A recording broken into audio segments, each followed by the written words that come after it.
आज का दिन हमारे लिए बहुत ही भावुक दिन है, क्योंकि उस आत्मा ने आज शरीर को त्याग दिया था जो हमें जीने की राह दिखा गई, जिसने अपने जीवन का हर एक पल दूसरों के लिए समर्पित कर दिया। हुजूर स्वामी जी महाराज। हुजूर स्वामी जी महाराज आज हमारे बीच में शरीर के तौर पर नहीं हैं, लेकिन उनका दिया हुआ ज्ञान, उनका प्रेम और उनकी हर एक बात आज भी हमारे हृदय में गूंज रही है। उन्होंने हमें सिखाया कि जीवन का असली उद्देश्य क्या है, कैसे हम सतगुरु की शरण में रहकर नाम सुमिरन और सेवा के रास्ते पर चलें। वो खुद जीकर दिखाते थे जो हमें बोलते थे। उनका जीवन एक खुली किताब था जिसमें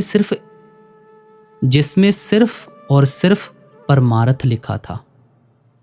हम दुखी हैं पर साथ ही शुक्रगुजार भी हैं कि हमें ऐसे संत का साथ मिला, उनकी छाया मिली, उनके शब्द सुनने को मिले। अब ये हमारी जिम्मेदारी है कि हम उनकी शिक्षाओं को सिर्फ याद ना करें, बल्कि जीवन में अपनाएं।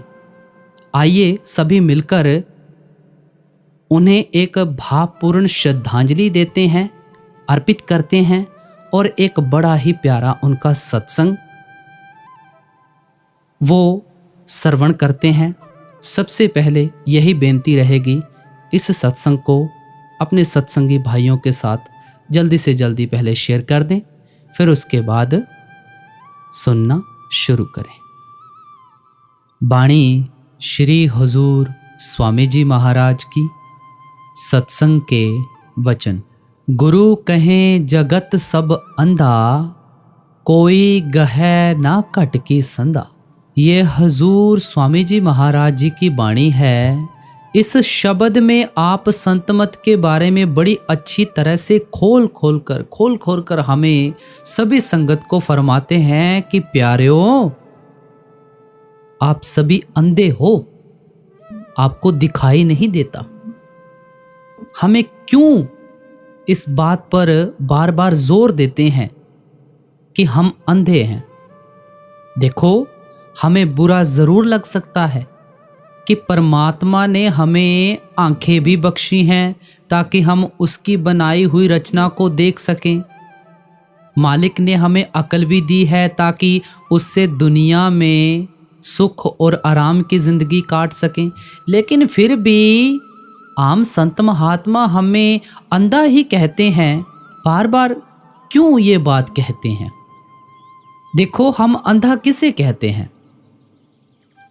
जिसके सामने कोई चीज पड़ी हो ना, और उसे नजर आती ही ना हो। अब हम सब अच्छी तरह जानते हैं कि जिस परमेश्वर ने ये सारी रचना की है, वह अपनी रचना के जर्रे जर्रे, पत्ते पत्ते में समाया हुआ है। वह परमात्मा हमारे हर एक के शरीर के अंदर बैठा हुआ है। ना कभी हमें वह परमात्मा अंदर नजर आया, ना बाहर नजर आया, इसलिए हमें संत महात्मा अंधा कहते हैं। अब समझ आई? परमात्मा ने हमें बुद्धि इसलिए बख्शी है कि जिस परमात्मा ने रचना की है, जो पत्ते पत्ते, जर्रे जर्रे के अंदर समाया हुआ है, उस प्रभु की भक्ति कर सकें, उस परमात्मा से मिलाप कर सकें। देख लें, हमने उस बुद्धि को किस ओर लगाया हुआ है? लोगों को तबाह करने, बर्बाद करने में लगाया हुआ है। हमने ऐसे ऐसे केमिकल, ऐसी ऐसी दवाइयां बना ली हैं जिनसे हजारों लोग तबाह हो सकते हैं। ऐसे टैंक और बम बना लिए हैं, जंगी जहाज बना लिए हैं जिनसे अनेक लोगों को तबाह कर सकते हैं। जो बुद्धि मालिक ने अपनी खोज के लिए बख्शी थी, हमने उसे उसकी बनाई हुई रचना को तबाह करने में लगाया हुआ है। इसलिए महात्मा हमें अंधा कहकर बयान करते हैं। दूसरी तरफ जिस परमात्मा ने रचना की है, उसका हमें पता नहीं है। उसकी भक्ति की तरफ हमारा बिल्कुल भी ध्यान नहीं जा रहा है। 24 घंटे बस मोह माया में उलझे पड़े हैं। 24 घंटे ये मेरा, ये मेरा। हमारे अंदर धन दौलत की भटकना इस कदर पैदा हो चुकी है कि और तो और हम तो अपनी मौत तक को भूल चुके हैं। रोज तो देख रहे हैं कि हमारे साथी हमारा साथ छोड़ते जा रहे हैं। देखते हैं ना, कभी किसी की डेथ हो जाती है, कभी किसी की डेथ हो जाती है। और ये भी नहीं, एक एक के साथ होकर खुद हम उन्हें शमशान भूमि पर छोड़कर आते हैं। आंखों से देखते हैं कि जिन चीज़ों को अपना बनाने के लिए उन्होंने जिंदगी के कितने अच्छे अच्छे उसूलों को कुर्बान कर दिया, कितने लोगों को दुखी किया, फिर भी हम मन में यही सोचते हैं कि शायद वे लोग बदकिस्मत थे जो इन्हें इकट्ठा करके साथ ले जा सके। हम सब कुछ ही इकट्ठा करके साथ ले जाएंगे। इसलिए महात्मा कहते हैं कि हम बिल्कुल अंधे हैं भाई। बार बार हमें अंधे की मिसाल भी दे रहे हैं कि अंधे हम क्यों हैं। गुरु अर्जुन देव जी कहते हैं, माया मोह सबो जग सोया, ए परम कहो क्यों जाई। दुनिया के सारे जीव माया के मोह में फंसकर सोए हुए हैं। ये जो कुछ भी आंखों से देखते हैं ये भ्रम है। इसे नाश हो जाना है, फना हो जाना है। हमारा सबसे लेन देन का संबंध है, गर्जों का प्यार है। जिस शरीर के कारण हम सबको अपना समझे बैठे हुए हैं, वह शरीर भी आज तक किसी का नहीं बना। यह भी काल का पिंजरा है, किराए का मकान है, पराया मकान है। जितने सांस मालिक ने बख्शे हैं, भोगने के बाद हर इंसान इस देह को यहीं छोड़कर चला जाता है। कोई इसे अग्नि के सुपुर्द कर जाता है, कोई मिट्टी के सुपुर्द कर जाता है। जब देह ही किसी का साथ नहीं देती, और इस रचना में से कौन सी चीज ने इसका साथ देना है, ये समझते हुए, जानते हुए फिर भी हम इन शक्लों के लिए, पदार्थों के लिए दिन रात भटकते फिरते हैं। जो हमारी अपनी चीज है, अपनी बन सकती है, उसका हमें पता नहीं। उसको अपनी बनाने की कोशिश ही नहीं करते। जो हमारी बन नहीं सकती उसके लिए भटकते फिरते हैं, तड़पते फिरते हैं। महात्मा प्यार से समझाते हैं कि हम दुनिया के जीव इस माया के जाल में इस कदर फंस चुके हैं कि हमें कोई निकालने वाला, कोई संत महापुरुष मिले तो मिले, नहीं तो निकलना बड़ा मुश्किल है। ये कौन है जो रचना के मोह, रचना के प्यार में फंसा हुआ है? ये हमारा मन फंसा हुआ है। हमारे जिस्म के अंदर जो रूह और मन की जगह है, वह हर एक की आंखों के पीछे है। मन आंखों के पीछे से उतरकर 9 द्वारों के जरिए सारी रचना के अंदर फैल जाता है। जो इंद्रिय चाहती हैं, इसे अपने घाट पर खींचकर ले जाती हैं। ये इन इंद्रियों के भोगों में फंसकर जो जो कर्म करता है, उनका नतीजा साथ साथ आत्मा को भी देना पड़ता है। हमारी रूह और मन की गांठ बंधी हुई है, इसलिए मन के ताबे होकर जो जो कर्म कर चुके हैं ना, उनका नतीजा भोगने के लिए आत्मा को बार बार इन अंधेरी कोठरियों में आना पड़ता है। कभी किसी जगह जाकर जन्म लेते हैं, कभी किसी जगह। जब तक हमारे रास्ते में से अज्ञानता का अंधेरा दूर नहीं होता, हमें मालिक का नूर और प्रकाश नजर नहीं आता, हमें अपने घर का पता नहीं चल सकता। हम कभी वापस अपने घर नहीं पहुंच सकते। स्वामी जी महाराज कहते हैं कि जब भी हम आंखों वाले बनेंगे, केवल शब्द या नाम की कमाई करके ही बनेंगे। हमारा मन लज्जत का आशिक है। एक चीज के साथ प्यार करते हैं, अगर उससे कोई और साफ सुथरी चीज नजर आ जाए, पहले को छोड़कर दूसरी चीज के पीछे भागना शुरू कर देते हैं। कोई भी दुनिया की शक्ल, कोई भी दुनिया का पदार्थ हमारे मन को सदा के लिए लेकर खड़ा नहीं हो सकता। जब तक भाई, जब तक हमारे मन को दुनिया से ऊंचा और पवित्र प्यार नहीं मिलता, ये दुनिया का मोह, दुनिया का प्यार कभी छोड़ने को तैयार नहीं होता। वह किस चीज की लज्जत है, किस चीज का प्यार है? स्वामी जी महाराज कहते हैं कि वह शब्द की लज्जत है, नाम की लज्जत है। जब तक तुम अपने अंदर शब्द या नाम की लज्जत हासिल नहीं करोगे, तुम्हारा इस माया में से मोह नहीं निकल सकता। सीधी सी बात है। वह जो शब्द या नाम है जिसे हासिल करके ही दुनिया में से मोह या प्यार निकलना है, वह परमात्मा ने हर एक के शरीर के अंदर रखा हुआ है। इसलिए गुरु अमरदास जी ने कहा था, गुर शब्दी सच्ची लिव लाए। जो गुरमुखों के जरिए उस शब्द या नाम की कमाई में लग जाते हैं, उनका झूठी दुनिया में से झूठा मोह और प्यार निकल जाता है। सच्चे परमात्मा के साथ सच्ची लिव लग जाती है। जिस चीज ने हमारा दुनिया में से मोह या प्यार निकालना है, प्रभु से हमारा मोह या प्यार पैदा करना है, वह केवल शब्द या नाम की कमाई है भाई। इसलिए गुरु अमरदास जी ने फरमाया था, शब्द न जाने से अन्य बोले से कित आए संसारा।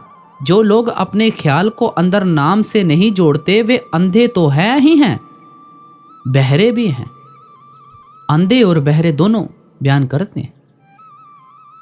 उनका रचना में आने का मकसद क्या है, उद्देश्य क्या है? परमात्मा ने ये इंसान का जामा केवल अपनी भक्ति, अपने मिलाप के लिए बख्शा है। अगर हम देह में बैठकर अपने अंदर शब्द की आवाज को नहीं पकड़ेंगे, शब्द के प्रकाश रूहानी सफर तय नहीं कर सकते, मंजिल मकसूद पर नहीं पहुंच सकते, हमारा जन्म मरण के दुखों से कभी छुटकारा नहीं हो सकता। इसलिए हर एक महात्मा हमारे अंदर उस शब्द या नाम की कमाई करने का शौक पैदा करता है। गुरु अमरदास जी ने दावे के साथ कहा था, बिन शब्द अंतर अनेरा, ना वसत लहै ना चूकै फेरा। जितना मर्जी बेटे बेटियों को त्याग कर जंगलों पहाड़ों में छिपकर बैठ जाओ, कितना सरोवरों में स्नान कर लो, वेद शास्त्र पोथियां पढ़ लो, भगवे वस्त्र पहन लो, पीले पहन लो, नीले पहन लो, जब तक मन को शब्द की कमाई में नहीं लगाओगे, तुम्हारे अंदर से ना कभी अज्ञानता का अंधेरा दूर होगा, ना तुम्हें कभी परमात्मा मिलेगा, ना कभी तुम्हारा जन्म मरण से छुटकारा होगा। गुरु अमरदास जी कहते हैं, गुर ज्ञान अंजन सच नेत्री पाया, अंतर चानन अज्ञान अंधेर गवाया। जिस वक्त हम गुरुमुखों के पास जाकर सच का सुरमा आंखों में डाल लेते हैं, मतलब गुरुमुखों के समझाने के मुताबिक मन को आंखों के पीछे खड़ा कर लेते हैं, हमारे रास्ते में से अज्ञानता का अंधेरा दूर हो जाता है। हमें अपने अंदर मालिक का नूर और प्रकाश नजर आना शुरू हो जाता है। उसका क्या फायदा होता है? ज्योति ज्योत मिली मन मान्या, हर दर शोभा पावनिया। इस वक्त हमारा मन आंखों के पीछे से उतरकर सारी रचना के अंदर फैला हुआ है। ये दिन रात इंद्रियों के भोगों का गुलाम बना फिरता है। यहाँ आंखों के पीछे आकर शब्द की लज्जत हासिल करके ये मन मान जाता है, वापस ब्रह्मा त्रिकुटी अपने ठिकाने पर पहुंच जाता है। जिस वक्त मन मान जाता है, वापस अपने ठिकाने पर पहुंच जाता है, मन और रूह की गांठ खुल जाती है, हम अपने आप को पहचानने के काबिल बन जाते हैं, वापस जाकर परमात्मा को पहचानने के काबिल भी बन जाते हैं। इसलिए हर एक महात्मा हमें यही उपदेश करता है कि अगर आप देह में आने का मकसद पूरा करना चाहते हो, मालिक से मिलाप करना चाहते हो, आंखों वाले बनना चाहते हो, कानों वाले बनना चाहते हो, तो अपने आप अपने ख्याल तो आप अपने ख्याल को शब्द के साथ जोड़ो, नाम के साथ जोड़ो। स्वामी जी महाराज ने दूसरी जगह भी कहा है, शब्द बिना सारा जग अंधा, काटे कौन मोह का फंदा। हम सब दुनिया के जीव इस माया के मोह में फंसे हुए हैं। जो चीज़ हमें माया के मोह से, काल के बंधनों से छुड़ाती है, वह केवल शब्द की कमाई है भाई, नाम की कमाई है। गुरु अमरदास जी कहते हैं, शब्द साध जाने ता आप पछाणे। भाई जब तू अंदर शब्द की लज्जत, शब्द का स्वाद ले लेगा ना, तो अपने आप को पहचानने के काबिल बन जाएगा। फिर आपने कहा था, जिन अंतर शब्द आप पछाणे, गतमित तिन ही पाई। जो अंदर उस शब्द को पकड़कर अपने आप को पहचानते हैं, असली गति परमात्मा को पहचानने की असली समझ उन गुरमुखों को ही आती है। इसलिए हर एक महात्मा हमारे अंदर उस शब्द की कमाई करने का शौक ही पैदा करने के लिए आते हैं। गुरु अमरदास जी ने फरमाया है, उत्पत्त परलो शब्दे होवे, शब्दे ही फिर ओपत होवे। परमात्मा ने ये रचना शब्द के जरिए पैदा की है। जिस दिन परमात्मा ने शब्द को निकाल लेना है, यहाँ प्रलय महाप्रलय हो जानी है। हुजूर फरमाया करते थे कि पृथ्वी पानी में घुल जाती है, पानी को अग्नि खुश्क कर देती है, अग्नि को हवा उड़ा लेती है, हवा को आकाश खा जाता है, जिससे सारी दुनिया में धुंधकार छा जाता है। संत महात्मा उस शब्द की महिमा करते हैं। गुरु घर उस शब्द की महिमा करता है जिसने सृष्टि की रचना की है। वह शब्द कहाँ है? गुरु अमरदास जी कहते हैं, इस काया अंदर वसत असंखा, गुरमुख साच मिले ता वेखा।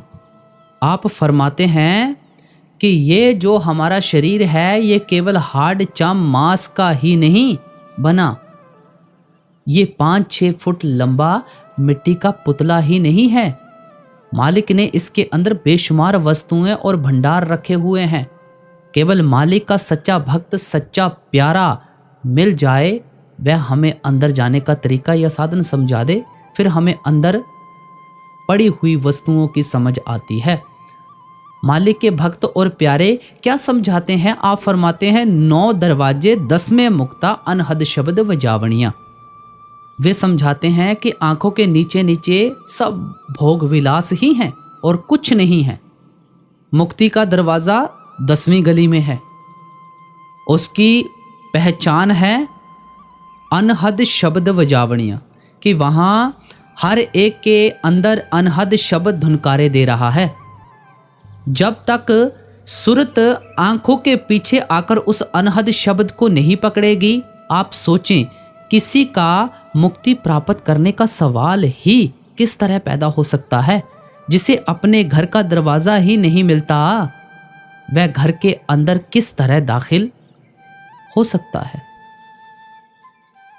जिसे किले का दरवाजा ही नहीं मिलता, आप सोचें वह किले के अंदर किस तरह जा सकता है। हमारा घर सचखंड है, उसका दरवाजा मालिक ने हमारी आंखों के पीछे रखा है। उसकी क्या निशानी रखी है? अनहद शब्द वजावणियां। वहां हर एक के अंदर अनहद शब्द धुनकारें दे रहा है। वहां किसी कौम का, मजहब का या मुल्क का सवाल ही पैदा नहीं हो सकता। कोई हिंदू होकर अंदर जाए, सिख ईसाई होकर अंदर जाए, जो खुशकिस्मत भाग्यशाली आंखों के पीछे ख्याल इकट्ठा करता है, वह अपने अंदर उस शब्द की आवाज़ को सुनना शुरू कर देता है, शब्द के प्रकाश को देखना शुरू कर देता है। हमें अपने अंदर उस शब्द की आवाज़ को सुनना है ताकि हमें अपने घर का रुख पता चल जाए। उस शब्द के प्रकाश को देखना है ताकि हम अंदर रूहानी सफ़र तय कर सकें। इसलिए गुरु नानक देव जी ने कहा था, अंतर ज्योत निरंतर बाणी, साचे साहिब सियों लेवलाई। तुम्हारे हर एक की आंखों के पीछे ज्योति जल रही है। उस ज्योति के अंदर से मीठी और सुरीली वाणी की आवाज उठ रही है। जब तुम उसे सुनना शुरू कर दोगे तुम्हें क्या फायदा होगा? साचे साहिब सियों लेवलाए कि तुम्हारा रचना में से मोह या प्यार निकल जाएगा भाई, तुम्हारा मालिक के साथ रिश्ता जुड़ जाएगा। स्वामी जी महाराज कहते हैं, बसो तुम आए नैनन में सिमट कर एक ये होना, दुई ये दूर हो जावे दृष्टि ज्योत में धरना। जब आप 9 द्वारों में से ख्याल समेटकर आंखों के पीछे लाओगे, आप द्वैत में से निकलकर एकता में आ जाओगे। पलटू साहिब ने कहा था, निकसे एक आवाज चिराग की ज्योत ही माही, ज्ञान समाधि सुने और को सुनता नाही। हर एक के अंदर दोनों आंखों के पीछे और दरमिया चिराग या ज्योति जलती है, जो केवल ज्ञान समाधि में दिखाई देती है। उस ज्योति को ही संतों ने सच्चा शब्द, सच्चा नाम कहा है। हमें जो कुछ भी प्राप्त होगा उस ज्योति से प्राप्त होगा, उस सच्चे शब्द, सच्चे नाम की कमाई से प्राप्त होगा। जब तक हमारा मन उस शब्द की आवाज को अंदर नहीं सुनता, उस शब्द के प्रकाश को नहीं देखता, हमारा रूहानी सफर किस तरह तय हो सकता है? सोचो भाई, विचार करो। अब अगली कड़ी में फरमाते हैं, बाहर मुख परमे सारे, अंतर्मुख शब्द न धारे। हम दुनिया के जीव मालिक से जरूर मिलना चाहते हैं। मालिक से मिलने के लिए हर एक के अंदर कशिश है, आत्मा की कशिश है, कुदरती तौर से अपने असल की तरफ होती है। उसके अधीन होकर हम उस परमात्मा को ढूंढना शुरू कर देते हैं। हम अच्छी तरह महसूस करते हैं कि जब तक आत्मा परमात्मा की भक्ति नहीं करती, परमात्मा से मिलाप नहीं करती, इसका जन्म मरण के दुखों से कभी छुटकारा नहीं हो सकता। हम सच्चा सुख हासिल नहीं कर सकते, इसलिए हमें हमेशा मालिक की खोज रहती है। लेकिन स्वामी जी महाराज कहते हैं, उस मालिक की खोज में हम बाहरमुखी हो जाते हैं। कभी सरोवरों में स्नान करना शुरू कर देते हैं, कभी बैकुंठों पर चले जाते हैं, कभी उनकी खड़ाओं को माथे टेकना शुरू कर देते हैं, कभी कुछ करते हैं, कभी कुछ करते हैं। यहाँ तक कि कभी कभी हम उनके मकानों के चक्कर लगाने शुरू कर देते हैं, उनकी चारपाइयों के पावे घिसाने शुरू कर देते हैं। हम हमेशा बाहरमुखी साधनों के जरिए जन्म मरण के दुखों से छुटकारा प्राप्त करना चाहते हैं।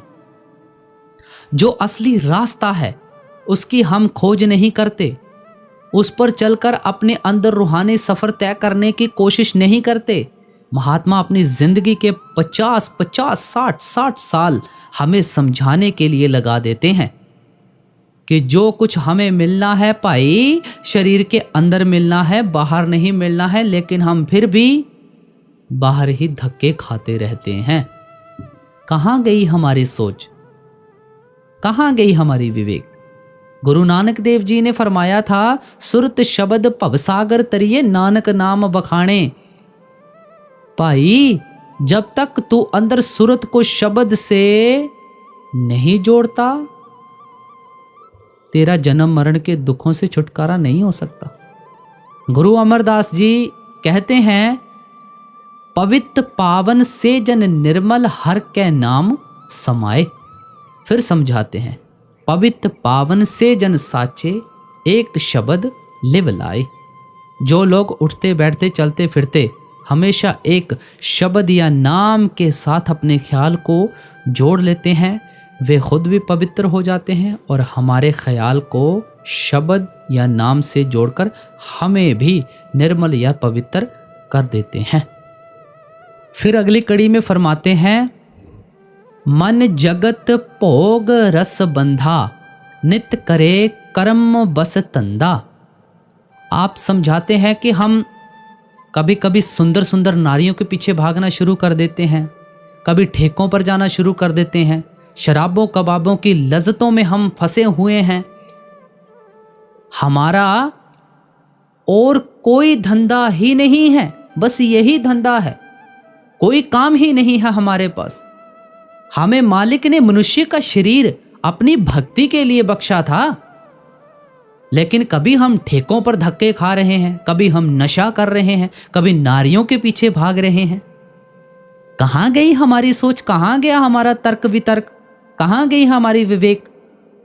गुरु नानक देव जी कहते हैं, धंधे तावत जग बांध्या ना बूझे विचार, जम्मण मरण विसारे मनमुख मुग्ध गवार। हम दुनिया के जीव कितने मनमुख हुए बैठे हैं कि परमात्मा ने हमें ये मौका अपनी भक्ति, अपने मिलाप के लिए दिया हुआ था, लेकिन हम तो बाहर ही बाहर भटके हुए हैं। इस पौड़ी ते जो नर चुके सो आए जाए दुख पाएदा। गुरु अर्जुन देव जी महाराज जी की वाणी है। इंसान का जामा सीढ़ी का आखिरी डंडा है भाई।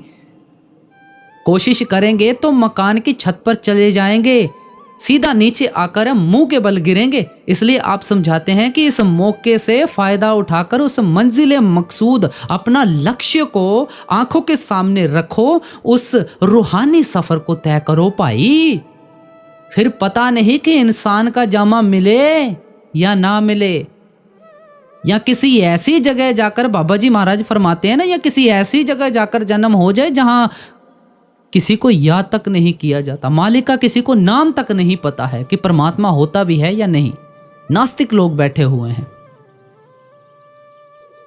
सोचो भाई, विचार करो, करो विचार।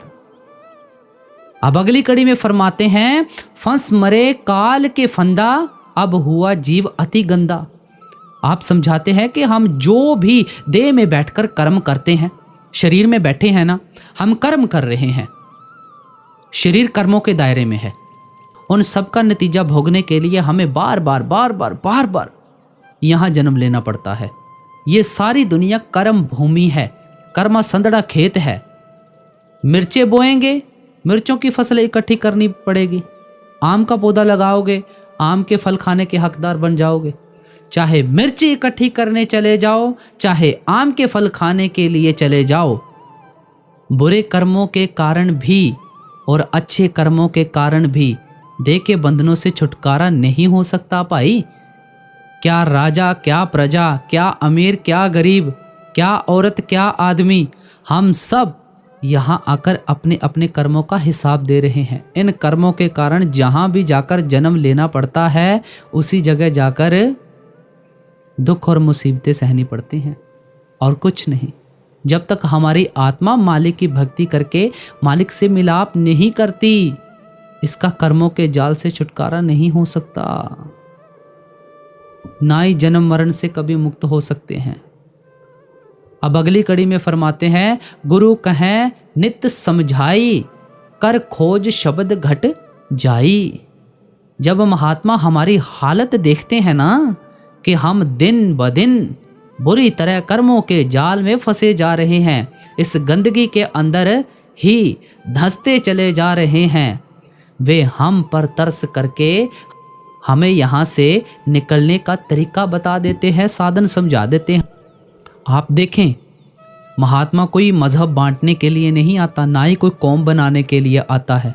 रुपया पैसा इकट्ठा नहीं करना है उन्होंने, कोई हुकूमत नहीं करनी। वे सिर्फ हमारी हालत देखकर हम पर तरस खा रहे हैं। इतना तरस खाते हैं और अफसोस करते हैं कि परमात्मा ने किस लिए इनको इंसान का जमा बख्शा था, और ये किस तरह अपने कर्मों को बढ़ाते चले जा रहे हैं, किस तरह इन पर कर्मों के गंदे गंदे गंदे गंदे गिलाफ चढ़ते चले जा रहे हैं।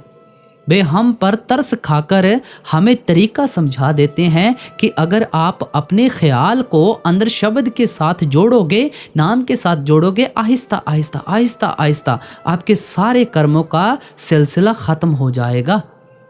आपकी रूह और मन की गांठ खुल जाएगी। आप अपने आप को पहचानने के काबिल बन जाओगे, मालिक को पहचानने के काबिल बनोगे। अब अगली कड़ी में फरमाते हैं, यह सुने ना गुरु के बैना, कस खुले हिये के नैना। आप फरमाते हैं कि महात्माओं के समझाने में कोई कमी नहीं है, लेकिन हम पर उनके उपदेश का असर ही नहीं होता। आप देखें, हर एक महात्मा ने जिंदगी के 50-50, 60-60 साल हमें इस जिंदगी से निकालने में लगा दिए। कितने कितने ग्रंथ पोथियां हमें महात्मा ने समझाने के लिए लिखे। किसी महात्मा ने कोई कौम नहीं बनाई, मजहब नहीं बनाया, मुल्क नहीं बनाया, कोई रुपया पैसा इकट्ठा नहीं किया। उनको हमारी मान वड्याई की ज़रूरत नहीं है भाई, लेकिन हम उनकी संगति ही नहीं करते, सोबत ही नहीं करते, उनके उपदेश पर चलने की कोशिश ही नहीं करते। एक तो हम महात्माओं की संगति ही नहीं करते, करते भी हैं तो अपनी इच्छाओं के कारण करते हैं, तृष्णाओं के कारण करते हैं। कोई भी परमात्मा की भक्ति के लिए महात्माओं की संगति और सोबत में नहीं जाता। इसका नतीजा क्या होता है? फिर बार बार इसी 84 के जेल खाने में फंसे रहते हैं। हम लोक लाज के अंदर फंसे रहते हैं कि रिश्तेदार क्या कहेंगे, यार दोस्त क्या कहेंगे, कि साधुओं के पीछे भागता फिरता है। कभी कौम का ख्याल आ जाता है, कभी मजहब का ख्याल आ जाता है, कभी धन दौलत का ख्याल आ जाता है, या कभी पदवी का ख्याल आ जाता है। इस तरह हम अपने आप को संतों और महात्माओं की संगति से महरूम कर लेते हैं। स्वामी जी महाराज कहते हैं कि महात्मा के समझाने में तो कोई कमी नहीं, लेकिन एक कान में आवाज़ आती है, दूसरे कान से निकल जाती है। इतिहास पढ़कर शर्म भी आती है कि हमारे हाथों से महात्माओं को कैसे कैसे दुख पहुँचे हैं। किसी का सिर ले लिया, किसी को गर्म तवों पर बिठा दिया, किसी को सूली पर चढ़ा दिया, किसी के दांत तोड़ दिए, किसी को कुराहियाँ कहकर गांवों से निकाल दिया। आप किसी महात्मा की जिंदगी के हालात पढ़कर देखें।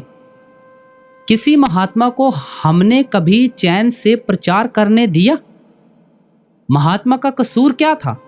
वे हमें एक दूसरे के मोह या प्यार से छुड़ाना चाहते थे, बाहरमुखी साधनों में से निकालकर अंदर परमात्मा से मिलाना चाहते थे।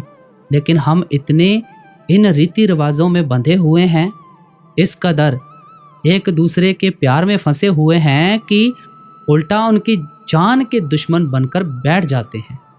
अब अगली कड़ी में फरमाते हैं, विरला कोई जीव अधिकारी, गुरु वचन करे आधारी।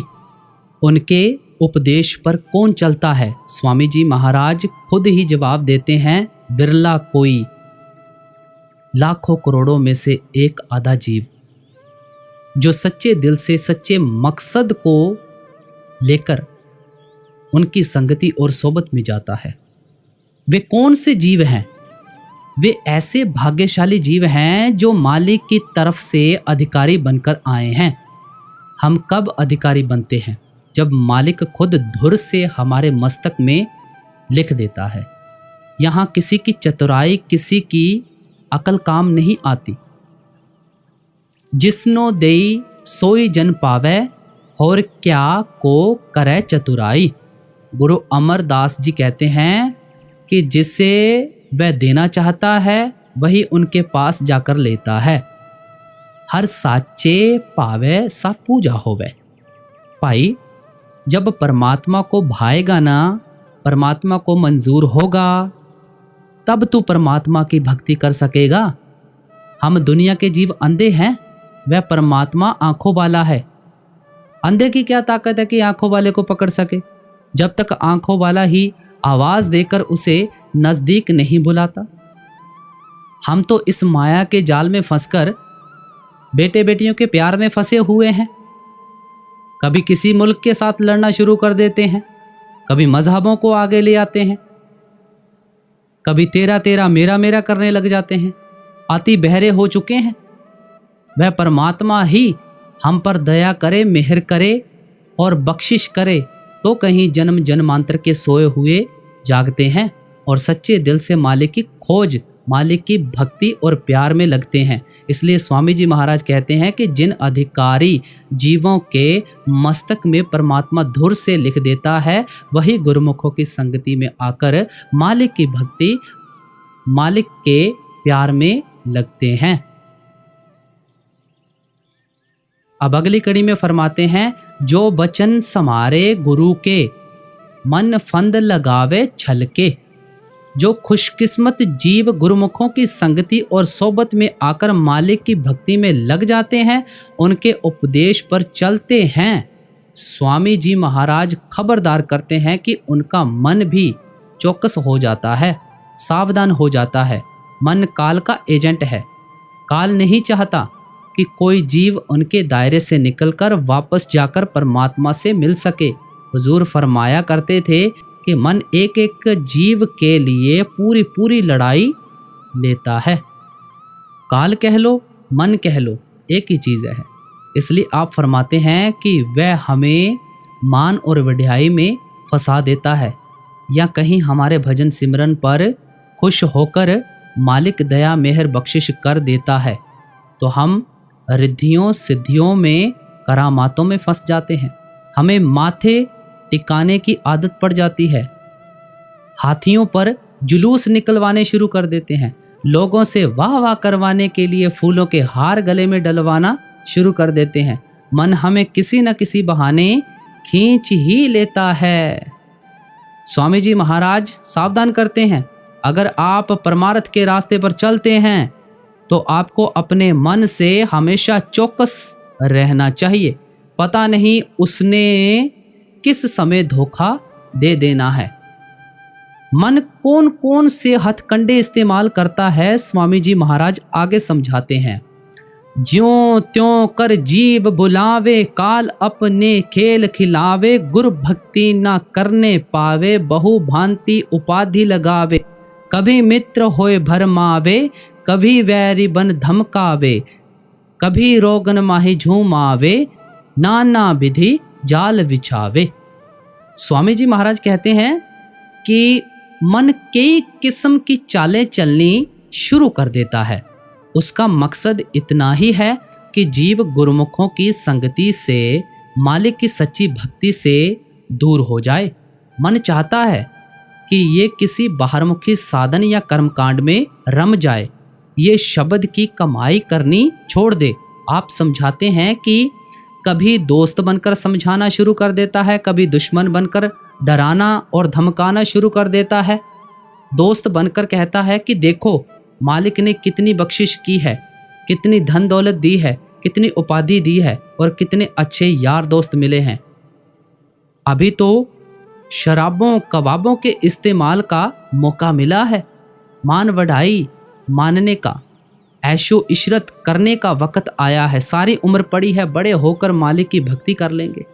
मन कभी दोस्त बनकर बुरे रास्ते पर ले जाता है तो कभी दुश्मन बनकर डराना शुरू कर देता है कि देवी गुस्से हो जाएगी, देवता रूठ जाएंगे, बिरादरी नाराज हो जाएगी, कौम वाले गुस्से हो जाएंगे, मजहब वाले गुस्से हो जाएंगे, घर में कोई बीमारी आ जाएगी तो मन समझता है कि अमुक देवी गुस्से हो गई है, अमुक देवता रूठ गया है, अमुक पीर लिपट गया है। किसी न किसी बहाने मन हमेशा हमें असलियत से दूर रखना चाहता है। स्वामी जी महाराज कहते हैं कि मन का मकसद ही यही है कि हम शब्द की कमाई करनी छोड़ दें, नाम की कमाई करनी छोड़ दें, ताकि हम देह के बंधनों में ही फंसे रहें, जन्म मरण के दुखों में ही उलझे रहें। अगली कड़ी में फरमाते हैं, शब्दा रस लेन पावे, यों जीव सदा दुख पावे। स्वामी जी महाराज सावधान करते हैं कि जब तक हम अंदर शब्द की लज्जत प्राप्त नहीं करेंगे, हम कभी सुख प्राप्त नहीं कर सकते, शांति प्राप्त नहीं कर सकते। दुनिया की शक्लों और पदार्थों से ना इसे आज तक कभी सुख और शांति प्राप्त हुई, ना कभी हो ही सकती है। ये जो थोड़े बहुत सुख नजर आते हैं ना, आहिस्ता आहिस्ता समय पाकर सब दुखों में तब्दील होने शुरू हो जाते हैं। जिन चीज़ों में से हम सुख ढूंढते हैं वे आर्जी और फना हैं। इनका सुख और आराम सिर्फ आर्जी और फना ही हो सकता है। जब तक हमें वह चीज़ ना मिले जो कभी नाश ना हो, फना ना हो, और हम उसे अपना ना बना लें, हम सच्चा सुख किस तरह प्राप्त कर सकते हैं, सच्ची शांति किस तरह प्राप्त कर सकते हैं। गुरु नानक साहिब ने कहा था, राम नाम मन वेद्या अवर की करी विचार, शब्द सुरत सुख उपजय प्रभ रातो सुख सार। जब हम सुरत शब्द का अभ्यास करके, मालिक की भक्ति करके, मालिक के प्यार के रंग में रंग जाते हैं तो कहीं जाकर हमें सुख के सांस आते हैं। गुरु अमरदास जी ने कहा था, जिनी कर जाता अपना से सुखी भाई। जो शख्स अपने घर पहुंच जाते हैं वही हमेशा के लिए सुख और शांति प्राप्त करते हैं। अपना घर वह है जहां परमात्मा रहता है। इसलिए गुरु नानक देव जी ने इतनी बड़ी बात कह दी थी, नानक दुखिया सब संसार। दुनिया के जीव दुखों और मुसीबतों से अपनी अपनी जगह दुखी हैं, एक दूसरे का पर्दा है। असली सुख और शांति उनको मिलती है जिन्होंने दुनिया में से सुख ढूंढना छोड़ दिया है, एक मालिक के प्यार का आसरा ले लिया है। गुरु अर्जुन देव जी ने कहा है, बिन तुद होर जे मंगना सिर दुखा दे दुख, दे नाम संतोखिया उतरे मन की भुख। हे परमात्मा, अगर तेरे बिना, तेरे नाम के बिना हम और किसी चीज़ की इच्छा और तृष्णा करते हैं, हम तो मुसीबतों को मांगने में लगे हुए हैं। सच्चा सुख, सच्ची शांति केवल तेरे नाम में है, तेरे साथ मिलाप में है। इसलिए स्वामी जी महाराज फरमाते हैं कि जब तक हम अंदर शब्द की लज्जत प्राप्त नहीं करेंगे, नाम की लज्जत प्राप्त नहीं करेंगे, हमारा किसी का भी असली मायने में अंदर सुख और शांति प्राप्त करने का सवाल ही पैदा नहीं होता। अब अगली कड़ी में फरमाते हैं, गुरु मेहर करें जिस जन पर, सो बचे शब्द धुन सुनकर।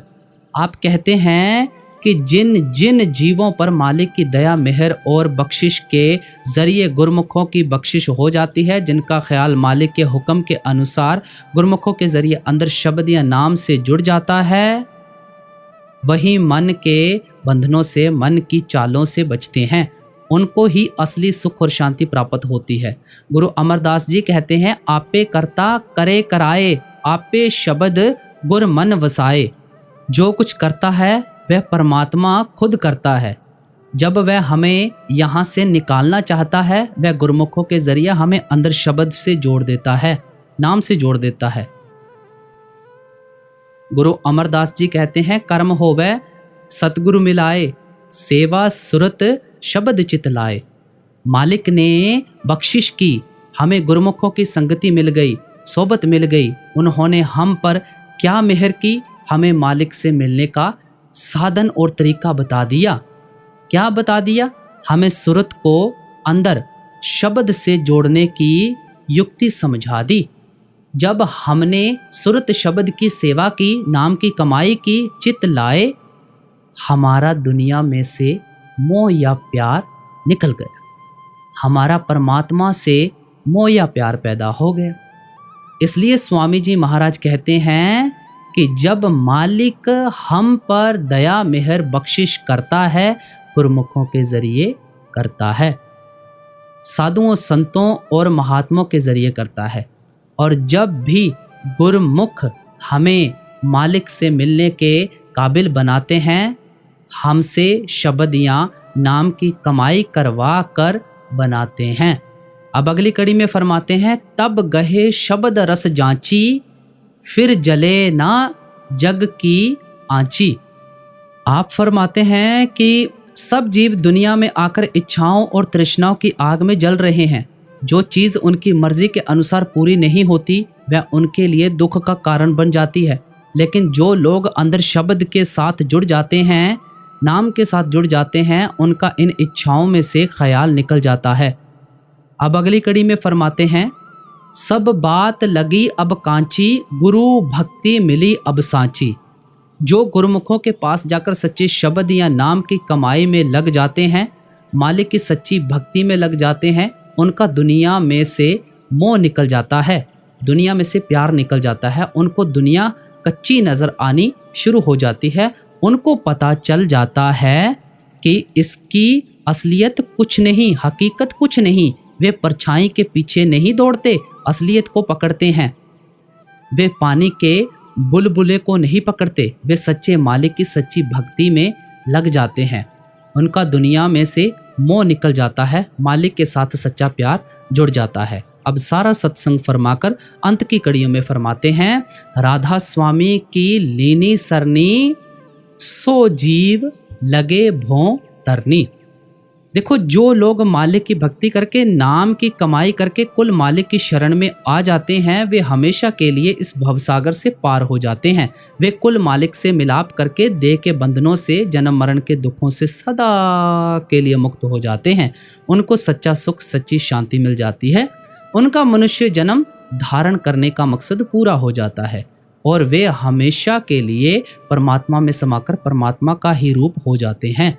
स्वामी जी महाराज ने इस छोटे से शब्द के अंदर अपने उपदेश के बारे में बड़ी अच्छी तरह खोल खोल कर समझाया है। हमें भी चाहिए कि बाहरमुखी साधनों में से अपना ख्याल निकाल कर अपने ख्याल को अंदर सच्चे नाम के साथ जोड़े, सच्चे शब्द के साथ जोड़े। हम भी स्वामी जी महाराज जी के इस हुक्म को सिर मत्थे माने और बाबा जी की तरफ से आप जी को बहुत बहुत प्यार और आशीर्वाद। सभी को राधा स्वामी जी।